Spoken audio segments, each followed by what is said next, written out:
Constable Pramod Kumar విధి నిర్వహణలో ప్రాణాలు కోల్పోయారని సీఎం రేవంత్ రెడ్డి అన్నారు. వారి కుటుంబానికి ప్రభుత్వం అండగా ఉంటుందని చెప్పారు. ₹1 కోటి పైగా ఆర్థిక సహాయం అందజేస్తామని పేర్కొన్నారు. పోలీసులు అంటే సమాజానికి ఒక భరోసా, నమ్మకమని చెప్పారు. పోలీసు అమరవీరుల కుటుంబాలకు స్థలాలు కేటాయిస్తున్నామని ముఖ్యమంత్రి తెలిపారు. పోలీసు అమరవీరుల సంస్మరణ దినోత్సవం సందర్భంగా గోషామహల్ పోలీస్ స్టేడియంలో ఏర్పాటు చేసిన కార్యక్రమంలో ఆయన పాల్గొన్నారు. పోలీసు అమరవీరులకు నివాళులు అర్పించారు. భద్రతా దళాల గౌరవ వందనం స్వీకరించారు. నిజామాబాద్లో సిసిఎస్ కానిస్టేబుల్ ఎంపల్లి ప్రమోద్ కుమార్ విధి నిర్వహణలో వీర మరణం పొందారు. భర్త ప్రమోద్ను పోగొట్టుకున్న అతని భార్య ప్రణీతకు అతి చిన్న వయసులోనే తండ్రిని కోల్పోయిన అతని 3 కుమారులకు వారి కుటుంబానికి ప్రభుత్వం అండగా ఉంటుంది. వారి కుటుంబానికి ₹1 కోటి ఎక్స్ గ్రేషియా, అమరుడైన కానిస్టేబుల్ పదవి విరమణకు వచ్చే లాస్ట్ పే డ్రాన్ శాలరీతో పాటు కుటుంబ సభ్యులలో ఒకరికి ప్రభుత్వ ఉద్యోగం, 300 గజాల ఇంటి స్థలం మంజూరు రాష్ట్ర ప్రభుత్వం చేస్తుంది. వీటితో పాటు పోలీసు భద్రత సంక్షేమం నుండి 16 లక్షల ఎక్స్ గ్రేషియా, పోలీసు వెల్ఫేర్ నుండి ₹8 లక్షల ఎక్స్ గ్రేషియాను ప్రమోద్ కుటుంబానికి చెల్లించి వారి కుటుంబానికి రాష్ట్ర ప్రభుత్వం అండగా నిలబడుతుంది. తెలంగాణను డ్రగ్స్ రహిత రాష్ట్రంగా మార్చాలన్నదే తమ లక్ష్యమని సీఎం రేవంత్ రెడ్డి తెలిపారు. డ్రగ్స్ కట్టడిలో ఈగల్ ఫోర్స్ సమర్థవంతంగా పనిచేస్తుందని చెప్పారు. అజ్ఞాతంలో ఉన్న మావోయిస్టులు జనజీవన స్రవంతిలోకి రావాలని ముఖ్యమంత్రి పిలుపునిచ్చారు. ఇటీవల కొందరు మావోయిస్టు కీలక నేతలు లొంగిపోయిన విషయాన్ని గుర్తు చేశారు.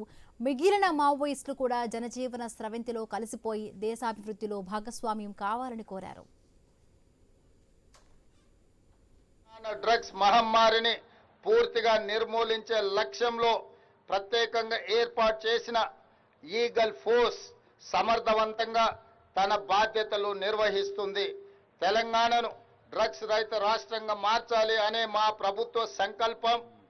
ఇందుకోసం పోలీస్ శాఖకు పూర్తి స్వేచ్ఛతో పాటు విస్తృత అధికారాలను ఇవ్వడం జరిగింది. డ్రగ్స్ దందా వెనుక ఎంతటి వారు ఉన్నా వదిలిపెట్టవద్దనే ఆదేశాలను అధికారులకు జారీ చేశాం. మావోయిస్టు ఉద్యమంలో ఉన్న అజ్ఞాత నాయకులను జనజీవన స్రవంతిలో కలవాలని నేను వారికి ప్రత్యేకంగా విజ్ఞప్తి చేస్తాను. శాంతి భద్రతల కట్టడిలో పోలీసులకు ఫ్రీ హ్యాండ్ ఇచ్చామని సీఎం రేవంత్ రెడ్డి తెలిపారు. రాష్ట్రంలో శాంతి భద్రతలు ఉంటేనే పెట్టుబడులు వస్తాయని తెలిపారు. కొత్త తరహా నేరాలు పోలీసులకు సవాలుగా మారుతున్నాయని పేర్కొన్నారు. సైబర్ నేరాలను ఎదుర్కొనేందుకు డీజీపీ స్థాయి అధికారి ఆధ్వర్యంలో సైబర్ సెక్యూరిటీ బ్యూరోను ఏర్పాటు చేశామని తెలిపారు. వినియోగంలో తెలంగాణ పోలీసులు అందరికంటే ముందంజలో ఉండడం మనకు గర్వకారణం. సైబర్ సెక్యూరిటీ బ్యూరోను ఏర్పాటు చేశాం.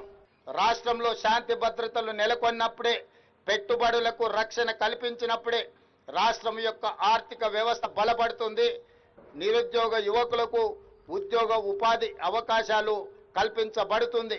కాబట్టి ప్రజల యొక్క సమస్యల్ని పరిష్కరించడానికి మీ ఆలోచనలు ఏమైతే ఉన్నాయో ప్రజాస్వామిక విధానంలో ప్రభుత్వాలకు సహకరించి ఆ కార్యక్రమాలను ముందుకు తీసుకెళ్లడానికి జనజీవన స్రవంతిలో కలవాల్సిందిగా మావోయిస్టులకి వేదిక మీద నుంచి విజ్ఞప్తి చేస్తున్నాను.